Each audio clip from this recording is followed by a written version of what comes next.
اس programme کے اخراجات جو اسمر منسٹریز کے دوست اور پارٹنرز ادا کرتے ہیں۔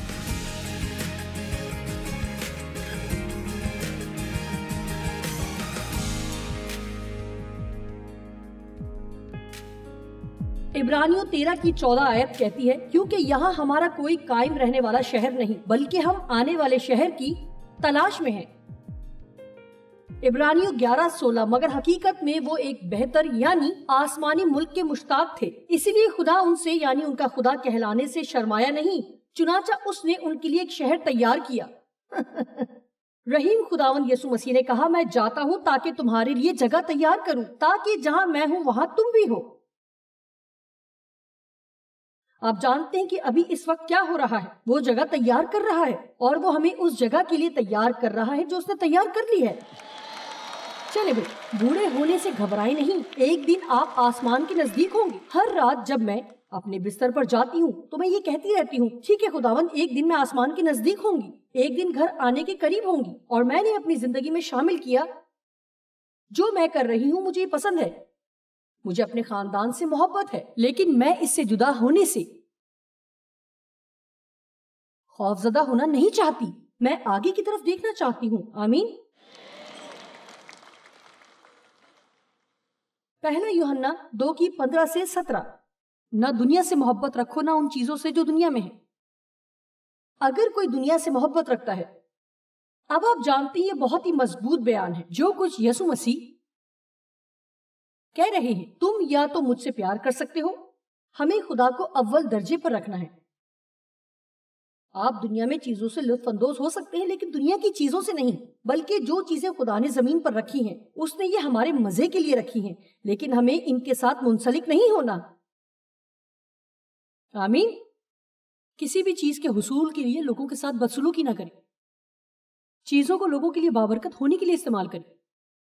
دوبارہ سنیں، چیزیں حاصل کرنے کے لیے کبھی بھی لوگوں کے ساتھ برا سلوک نہ کریں، چیزوں کو لوگوں کے لیے برکت کا باعث بننے کے لیے استعمال کریں، کیونکہ جو کچھ دنیا میں ہے یعنی جسم کی خواہش اور آنکھوں کی خواہش اور زندگی کی شیخی، وہ باپ کی طرف سے نہیں بلکہ دنیا کی طرف سے ہے۔ دنیا اور اس کی خواہش دونوں مٹی جاتی ہیں، لیکن جو خدا کی مرضی پر چلتا ہے وہ ابد تک قائم رہے گا۔ بہت خوب، یہ دنیا دن بدن مٹتی جا رہی ہے، ایک دن یہ یہاں پر مزید موجود نہیں ہوگی۔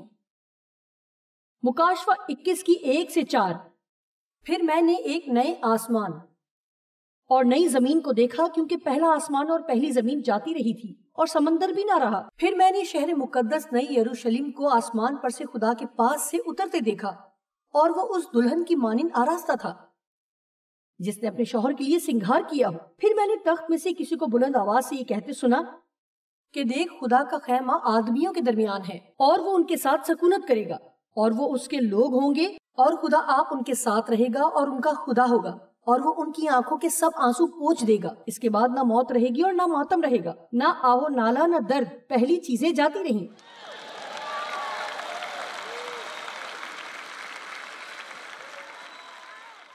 میرا خیال ہے کہ ہمیں اس کے بارے میں اس سے بہت زیادہ سوچنے کی ضرورت ہے جتنا ہم اس کے بارے میں سوچتے ہیں۔ دراصل ایمانداری سے کہوں تو آسمان کیسا ہوگا کے بارے میں بائبل ہمیں بہت زیادہ نہیں بتاتی۔ سنیے، اور میں نے اس پر غور کیا ہے، کیونکہ ایسا محسوس ہوتا ہے کہ اگر خدا اور زیادہ واضح طور پر اس کی تشریح کرتا تو ہو سکتا ہے کہ اور زیادہ لوگ وہاں جانے میں دلچسپی لیتے، لیکن بے شک ہم جانتے ہیں کہ خدا جانتا ہے کہ وہ کیا کر رہا ہے۔ لیکن 2 ہفتے پہلے میں نے یہ دیکھا کہ میں آپ کو بتاؤں گی کہ جتنا اس نے ہمیں بتایا ہے اس سے زیادہ اس نے ہمیں کیوں نہیں بتایا، کیونکہ یہ ناقابل تصور بہت اچھا اور شاندار ہے کہ اگر وہ اسے واضح کرنے کی کوشش کرتا تو ہم اسے سمجھ نہ پاتے،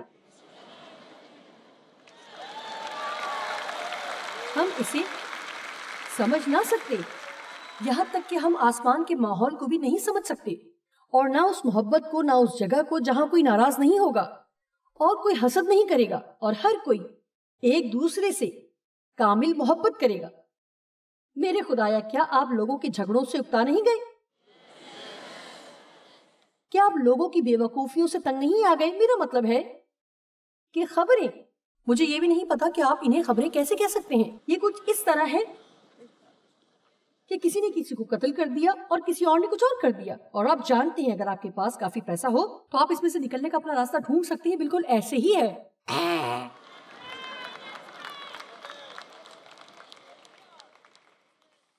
لیکن ایک دن یہ سب کچھ ختم ہو جائے گا اور ہم خدا کے سامنے کھڑے ہوں گے۔ بائبل کہتی ہے کہ ہمیں اپنی زندگیوں کا حساب دینا ہوگا۔ اب یہاں پر ایک بات ہے کہ اگر آپ ایماندار ہیں تو آپ کی عدالت آسمان میں داخل ہونے یا نہ ہونے کی بنیاد پر نہیں کی جائے گی۔ اگر آپ کا نام برہ کی کتاب حیات میں لکھا ہے تو آپ کی نجات کے بارے میں کوئی عدالت نہیں ہوگی۔ لیکن ہماری عدالت ہوگی بطور ایماندار۔ ہماری عدالت ہمارے کاموں پر ہوگی کہ وہ خالص تھے یا نہیں۔ کرنتھیوں کا خط ہمیں بتاتا ہے کہ ہر ایک خبردار رہے کہ وہ کیسی عمارت اٹھاتا ہے، کیونکہ سوا اس نیو کے جو پڑی ہوئی ہے اور وہ یسوع مسیح ہے، کوئی شخص دوسری نہیں رکھ سکتا۔ اور اگر کوئی اس نیو پر سونا یا چاندی یا بیش قیمت پتھروں یا لکڑی یا گھاس یا بھوسے کا ردہ رکھے تو اس کا کام ظاہر ہو جائے گا، اور وہ آگ خود ہر ایک کام کو آزما لے گی کہ کیسا ہے۔ جس کا کام اس پر بنا ہوا باقی رہے گا وہ اجر پائے گا، اور جس کا کام جل جائے گا وہ نقصان اٹھائے گا، لیکن خود بچ جائے گا مگر جلتے جلتے۔ آپ جانتے ہیں کہ کتنے لوگ ہیں جو اچھے کام کرتے ہیں لیکن وہ اس لیے کرتے ہیں تاکہ انہیں دیکھا جائے، ان پر توجہ دی جائے اور ان کی تعریف کی جائے اور انہیں بہتر سمجھا جائے۔ کلیسیا میں یہ ہر وقت ہو رہا ہے، اسی وجہ سے ہم مشکل میں ہیں اور جو کچھ ہم کرتے ہیں اس کے بارے میں خاموش ہیں۔ اب مجھے کلام کا یہ حصہ بہت پسند ہے، کلام مقدس میں رومیو 8 کی 22 اور 23، کیونکہ ہم کو معلوم ہے کہ ساری مخلوقات مل کر اب تک کراہتی ہے۔ اب سنیں، اور درد ذہ میں پڑی تڑپتی ہے، اور نہ فقط وہ ہی بلکہ ہم بھی جنہیں روح کے پہلے پھل ملے ہیں، آپ اپنے باطن میں کراہتے ہیں اور لے پالک ہونے یعنی اپنے بدن کی مخلصی کی راہ دیکھتے ہیں۔ تو نہ صرف ہم کراہتے ہیں بلکہ تمام مخلوقات کراہتی ہے۔ گندگی کے ختم ہونے کے انتظار میں مخلوقات کراہتی ہے۔ جی آئیے دوبارہ سمجھتے ہیں، مخلوقات کراہتی ہے، یہاں تک کہ مخلوقات کو اتنی سمجھ ہے کہ وہ جانتی ہے کہ اس کا یہ مطلب نہیں۔ کیا کوئی یہ بات سمجھ رہا ہے؟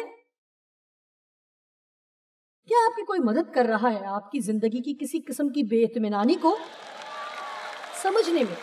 یہاں پر ایک بات ہے، اگر آپ اس احساس کو جانتے ہیں تو سوچیں کہ یہ آپ کو کتنی بڑی مصیبت سے بچانے والی ہے، اور آپ اپنی زندگی سے بہت زیادہ لطف اندوز ہو سکتے ہیں جب آپ اپنی زندگی کے ساتھ جا رہے ہیں اور اس کا مزہ لے رہے ہیں۔ تب آپ کو ان میں سے ایک بے اطمینانی کا حملہ ہوگا۔ سنیں وہ کیا ہے؟ یہ کچھ ایسے ہیں کہ نہیں شیطان، مجھے پتا ہے کہ وہ کیا ہے، اس بار تم مجھے نہیں سمجھ رہے۔ میں یہاں پر راستے سے ہٹ کر اور کسی چیز کا پیچھا نہیں کرنے لگی۔ دیکھیں، شیطان ان چیزوں کو ہمیں ہمارے مقصد سے ہٹا کر راستے سے بھٹکانے کے لیے استعمال کرتا ہے، اور ہم ایسی چیزوں کا پیچھا کرتے ہیں جو ہمیں کبھی بھی اطمینان نہیں بخش سکتی۔ ہم زندگی کے پانی کے چشمے کو ترک کر کے کنویں کھودتے ہیں جن میں کوئی پانی نہیں ہے۔ ہمیں ایک نیا بدن ملے گا،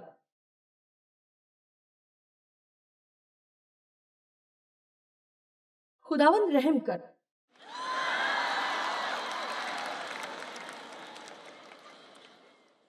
کوئی موٹاپا اور کوئی چربی نہیں،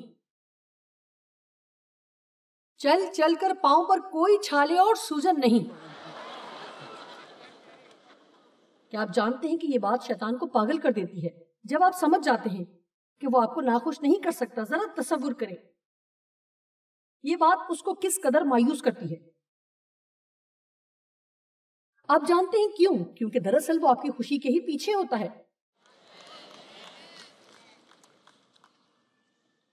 خداوند کی خوشی ہی آپ کی قوت ہے۔ فلپیو 3 کی 20 اور 21۔ مگر ہمارا وطن آسمان پر ہے اور ہم ایک منجی یعنی خداوند یسوع مسیح کے وہاں آنے کے انتظار میں ہیں۔ وہ اپنی اس قوت کی تاثیر کے موافق جس سے سب چیزیں اپنے تابع کر سکتا ہے، ہماری پست حالی کے بدن کی شکل بدل کر اپنے جلال کے بدن کی صورت پر بنائے گا۔ بہت خوب، یہ ایک راز ہے جو ابھی ظاہر ہونا ہے۔ پہلا کرنتھیوں 15 کی 50 سے 55۔ اے بھائیو، میرا مطلب یہ ہے کہ گوشت اور خون خدا کی بادشاہی کے وارث نہیں ہو سکتے اور نہ فنا بقا کی وارث ہو سکتی ہے۔ دیکھو، میں تم سے بھید کی بات کہتا ہوں، ہم سب تو نہیں سوئیں گے، اس کا مطلب ہے مرنا، مگر سب بدل جائیں گے، اور یہ ایک دم میں، ایک پل میں۔ پچھلا نرسنگا پھونکتے ہی ہوگا، کیونکہ نرسنگا پھونکا جائے گا اور مردے غیر فانی حالت میں اٹھیں گے اور ہم بدل جائیں گے، ایک دم میں، آنکھ کی ایک جھپکی میں۔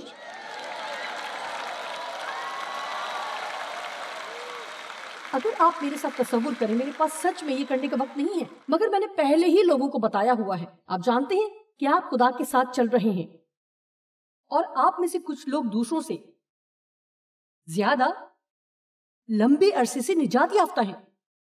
جتنے لمبے عرصے سے آپ نجات یافتہ ہیں، اتنا ہی نیچے راستے کی طرف آپ کو ہونا چاہیے۔ میرا مطلب ہے کہ اگر آپ 50 سال سے نجات یافتہ ہیں اور آپ ابھی تک ہیں، تو آپ سمجھ گئے یہاں پر کچھ غلط ہے۔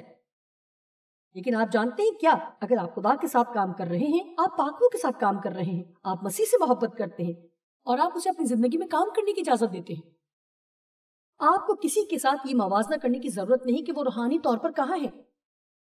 آپ کو ان کے ساتھ اپنی دعائیہ زندگی اور پاکیزگی کے معیار کی زندگی کا مقابلہ کرنے کی ضرورت نہیں کہ وہ کتنے عظیم کام انجام دے رہے ہیں اور آپ کتنے انجام دے رہے ہیں۔ اگر ہم اٹھیں اور سارا دن خوشی میں گزاریں اور یسوع کو پیار کریں تو ہم نے عظیم کام کیا ہے۔ آمین۔ اور پھر ہو سکتا ہے کہ جب مسیح آئے، جب نرسنگا پھونکا جائے، تو آپ میں سے کوئی یہاں ہو، اور آپ میں سے کوئی یہاں ہو، اور آپ میں سے کوئی یہاں پر ہو، اور کسی نے یہ مکمل کر لیا ہو۔ لیکن میرا ایمان ہے کہ جب نرسنگا پھونکا جائے گا تو یسوع اس لائن کو پار کر کے جہاں کہیں بھی آپ ہوں گے آپ کو لے گا اور باقی کے راستے پر آپ کو لے جائے گا۔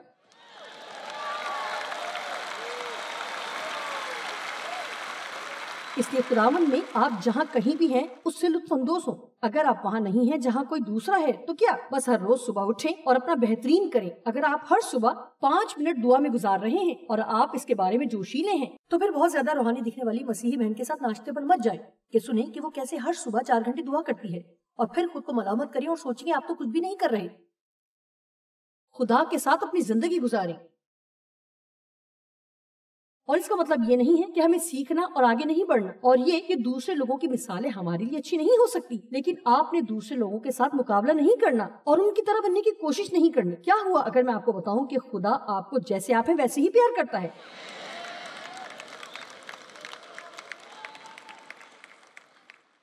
اچھا، تو آسمان کیسا ہوگا؟ تو یہاں پر جو کچھ ہم نہیں جانتے کہیں زیادہ اس سے ہے جو ہم جانتے ہیں۔ تو یہ کہتا ہے کہ وہاں پر نہ بھوک ہوگی اور نہ پیاس۔ آسمان پر ہم کھائیں گے لیکن بھوک محسوس نہیں کریں گے۔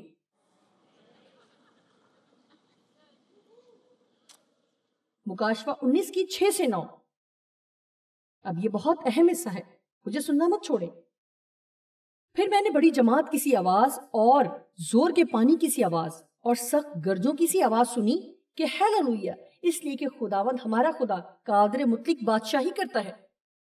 اب یہ کچھ وہ چیزیں ہیں جو یوحنا رسول نے دیکھی اور مکاشفہ کی کتاب میں درج ہیں۔ اس نے یہ چیزیں سنی اور دیکھی، اور اس نے وہ چیزیں دیکھی جو پولوس نے کہا کہ اس نے وہ چیزیں تیسرے آسمان پر دیکھی، جن کے بارے میں وہ بات نہیں کر سکتا، وہ ان کی وضاحت بھی نہیں کر سکتا، اس کو بیان کرنے کے لیے الفاظ نہیں تھے۔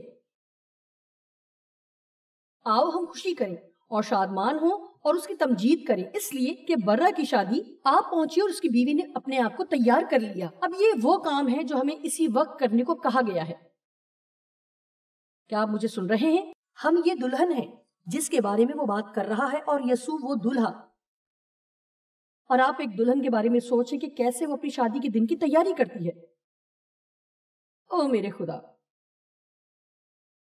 میرا مطلب ہے کہ میری ایک پوتی ہے جو جانتی ہے کہ وہ کس سے شادی کرنے والی ہے، لیکن ابھی 2 سال سے اس کی شادی نہیں ہوئی. ہمیں امید ہے جو کچھ بھی خدا چاہتا ہے. لیکن پچھلے ہفتے وہ شادی کی جگہ دیکھنے گئی.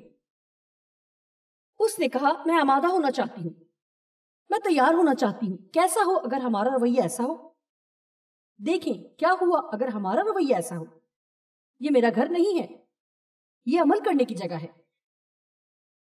میں بس سیکھ رہی ہوں کہ یہاں لوگوں سے محبت کیسے کروں. میں بس عمل کر کے معاف کرنا سیکھ رہی ہوں، اور سیکھ رہی ہوں کہ کس طرح غصے پر قابو پانا ہے اور خود غرض نہیں ہونا. میں ایک دلہن ہوں جو اپنے آپ کو دلہا سے ملنے کے لیے تیار کر رہی ہوں. ہر اس چیز پر جو مجھے چاہیے یا جس کی ضرورت ہے دھیان نہیں دے رہی، بلکہ دلہا سے ملنے کے لیے تیار ہونے پر توجہ مرکوز کر رہی ہوں. میرا مطلب ہے کہ دلہن اپنی شادی کے دن سب سے اچھی لگنا چاہتی ہے. اس نے اپنی جلد پر کام کیا ہے، اس نے اپنا وزن کم کیا ہے. میرا مطلب ہے کہ اس نے پارلر سے میک اپ کروایا ہے، اپنے ناخن تراشے ہیں، اپنے بال سنوارے ہیں. لباس بالکل مکمل ہوگا. اوہو، دلہا سے ملنے کی تیاری میں یہاں پر کتنی گڑبڑ ہوئی ہوگی.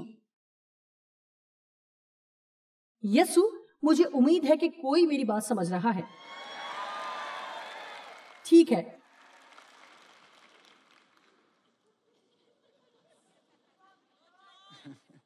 میں بس آپ کو اس جملے کو پڑھنے سے پہلے 1-2 باتیں بتانا چاہتی ہوں کہ آسمان کیسا ہوگا. پورا شہر سونے کا، صرف گلیاں نہیں. میرا خیال تھا کہ یہ صرف گلیاں ہیں. نہیں، یہ کہتا ہے کہ پورا شہر خالص سونے کا بنا ہوگا، بلور کی طرح. 12 دروازے، اور ہر دروازہ ایک موتی کا بنا ہوا تھا. اب مجھے نہیں پتا کہ وہ دروازے کتنے بڑے تھے، لیکن کیا آپ تصور کر سکتے ہیں ایک موتی اس طرح کا؟ اور تمام دیواریں بہترین جواہرات اور یاقوت اور ہیروں اور سنگ مرمر سے جڑی ہوئی تھی. اور یہی تمام مختلف قسم کے جواہرات جن کے بارے میں نے کبھی نہیں سنا، کبھی نہیں. کافی عرصے پہلے کوئی شخص میرے پاس آیا اور کہا میری نکلی بالیاں انہیں پریشان کر رہی تھیں. اور میں نے سوچا آسمان پر تم سچ میں بے اطمینانی کی حالت میں رہنے والے ہو. اگر میری نکلی بالیاں، انگوٹھیاں اور آپ جانتے ہیں جو بھی ہے آپ کو پریشان کرتا ہے، چلے ٹھیک ہے. برے کی شادی کی ضیافت کی طرف لوٹتے ہیں. میں اس کو دوبارہ تھوڑا اور پڑھوں گی. حقیقت تو یہ ہے کہ آؤ ہم خوشی کریں اور نہایت شادمان ہوں اور اس کی تمجید کریں، اس لیے کہ برہ کی شادی آ پہنچی اور اس کی بیوی نے اپنے آپ کو تیار کر لیا اور اس کو چمکدار اور صاف مہین کتانی کپڑا پہننے کا اختیار دیا گیا، کیونکہ مہین کتانی کپڑے سے مقدس لوگوں کی راست بازی کے کام مراد ہیں. اور فرشتے نے مجھے کہا لکھ، مبارک ہیں وہ جو برہ کی شادی کی ضیافت میں بلائے گئے ہیں.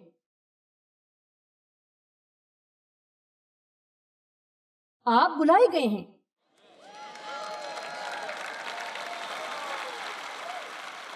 آمین. یہ ایک دعوت نامہ ہے. خداوند آج کی رات آپ کو کہہ رہا ہے میں آپ کو بلاتا ہوں مجھے قبول کرنے کے لیے، میری دلہن کا حصہ بننے کے لیے، اپنے آپ کو برہ کی شادی کی ضیافت کے لیے تیار ہونے کے لیے. میں آپ کو دعوت دیتا ہوں. یہ کس قسم کی ضیافت ہونے جا رہی ہے؟ او میری خدایا، ہم جلالی بدن میں ہوں گے، ہم کامل ماحول میں ہوں گے، ہم مسیح کی دلہن ہیں. یہ ایک دعوت نامہ ہے اور میں ابھی اور اسی وقت اس کو جاری کرنے والی ہوں. یہاں پر موجود ہر کوئی اور کوئی بھی جو ٹیلی ویژن پر ہے، آپ دنیا میں جہاں کہیں بھی ہیں، کوئی فرق نہیں پڑتا کہ آپ نے ماضی میں کیا کیا ہے، آپ خدا سے کتنا دور رہے ہوں. اگر آپ نے کسی کا قتل کیا ہو، اگر آپ نے بہت ہی زیادہ ہولناک خوفناک کام کیے ہیں۔ آج کی رات میں چاہتی ہوں کہ آپ جانیں آپ کو بلایا گیا ہے، آپ کو دعوت دی گئی ہے، اور آپ کو کچھ بھی کرنے کی ضرورت نہیں۔ آپ کو صرف یہ جواب دینا ہے، ہاں میں راضی ہوں، میں آنا چاہتی ہوں۔ آپ کو بس اپنی زندگی اس کے حوالے کرنی ہے، آپ کو بس ایمان لانا ہے کہ وہ آپ کے گناہوں کے لیے موا، یہ کہ اس نے آپ کے گناہوں کی خاطر قیمت ادا کی۔ خداوند یسوع مسیح پر ایمان لائیں اور آپ نجات پا جائیں گے، اور وہ سب جو اس کے پاس آتے ہیں وہ انہیں نکال نہ دے گا، وہ انہیں کبھی نہیں نکالے گا۔ جو کوئی بھی مسیح کے پاس آئے گا وہ کبھی رد نہیں کیا جائے گا، وہ کبھی بھی دور نہیں کیے جائیں گے۔ اگر آپ نے ابھی تک مسیح کو اپنے نجات دہندہ کے طور پر قبول نہیں کیا اور آپ گناہ آلودہ زندگی سے توبہ کرنا چاہتے ہیں، مسیح کو قبول کریں اور اپنے آپ کو تیار کرنا شروع کریں۔ میں آپ کو کہنے والی ہوں کہ اپنے ہاتھ دعا کے لیے بلند کریں۔ اگر آپ ایمان سے منحرف ہو چکے ہیں، کسی وقت آپ خدا کی خدمت کرتے رہے یا کوشش کی ہے، تو آپ زیادہ دور نہیں گئے، اور اب شیطان آپ کو کہہ رہا ہے خدا آپ کو کبھی واپس نہیں لے گا، اور ہو سکتا ہے آپ نے کئی بار کوشش کی ہو اور آپ نے ہمت نہیں ہاری، تو آپ نے درست تعلیم پائی ہے۔ جب آپ نئے سرے سے پیدا ہوئے آپ نے درست تعلیم پائی، یا آپ نہیں جانتے کہ یہاں سے کہاں جانا ہے، یا ہو سکتا ہے کہ آپ ان لوگوں میں سے ہو جن کے بارے میں پہلے بات کر رہی تھی۔ اگر کوئی آپ سے پوچھتا ہے کہ آپ آسمان پر جا رہے ہیں، آپ کہیں کہ مجھے امید ہے۔ آپ کو یہ یقین دہانی ہو سکتی ہے آپ کہاں سے آئے اور کہاں جا رہے ہیں۔ آج کی رات اگر آپ یہاں ہیں یا گھر پر ٹی وی دیکھ رہے ہیں، یا اپنے آئی پیڈ پر دیکھ رہے ہیں، یا موبائل پر، اور آپ بھی اس کا حصہ بننا چاہتے ہیں، آپ جہاں کہیں بھی موجود ہیں وہیں سے آپ ہمارے ساتھ شامل ہو سکتے ہیں، اور آج رات آپ دعا کروانا چاہتے ہیں، میں آپ کے لیے دعا کرنا چاہتی ہوں۔ کیا آپ اپنے ہاتھ اوپر اٹھائیں گے اور مجھے دیکھنے دیں کہ آپ کہاں ہیں؟ چلے پھر ہر جگہ پر میں وہ ہاتھ دیکھنا چاہتی ہوں۔ اس ہال میں ہر جگہ میں وہ ہاتھ دیکھنا چاہتی ہوں۔ ٹھیک ہے، سنیں، کیا میں آپ کو یہ کرنے کو کہہ سکتی ہوں؟ آپ کو شرمندہ کرنے کے لیے نہیں، بلکہ صرف آپ کو آگے بڑھانے کے لیے، تاکہ آپ ہمارے ساتھ شامل ہوں۔ میں ہر ایک کو آگے آ کر جھکنے کو نہیں کہوں گی کہ یہاں پر ہو سکتا ہے کہ بہت زیادہ لوگ ہوں، لیکن اگر آپ سچ میں ایسا چاہتے ہیں جیسا آپ کہہ رہے ہیں اور اپنے ہاتھ کھڑے کیے ہیں، میں یہ چاہتی ہوں کہ آپ کھڑے ہو جائیں۔ جی ہاں، بس کھڑے ہو جائیں، سب جگہوں پر کھڑے ہو جائیں، ہر جگہ پر کھڑے ہو جائیں، اپنے قدموں پر کھڑے ہو جائیں، کیونکہ دیکھیں ہم آپ کو پریشان کرنے کی کوشش نہیں کر رہے، لیکن اگر آپ یہاں پر قائم نہیں ہوں گے تو آپ وہاں کبھی بھی نمایاں نہیں ہو سکیں گے۔